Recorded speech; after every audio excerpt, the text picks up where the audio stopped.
চলে এসেছি part 3 of Chuchura pandal hopping নিয়ে। যে প্যান্ডেলটা দেখছো এইটা চুচুড়ার 3 নম্বর গেটের পুজোর প্যান্ডেল। জগন্নাথ মন্দিরের আদলে তৈরি এই pandal one of the best Puja pandal of Chuchura. চলো তোমাদের দেখাই ইন্টেরিয়রের কারুকার্য কেমন করেছে এরা। সত্যি এখানে না আসলে মিস করতাম এত সুন্দর একটা প্যান্ডেল। এই প্যান্ডেলটা দেখে বোঝার উপায় নেই যে এটা আসল মন্দির না। কি সূক্ষ্ম হাতের কাজ ফুটিয়ে তুলেছে এরা।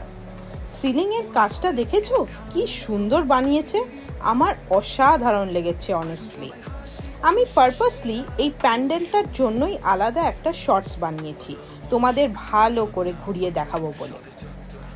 জানো, এই প্যান্ডেলটা যেহেতু জগন্নাথ মন্দিরের আদলে বানিয়েছে, এখানে তাই জগন্নাথ দেব, বলরাম আর সুভদ্রার মূর্তিও করেছে। বাট আমি যখন গেছিলাম তখন সেই জায়গাটা বন্ধ করে রেখেছিল, তাই আর ভিডিও করতে পারিনি। এই প্যান্ডেলটা দেখে সত্যি মনটা ভরে গেল।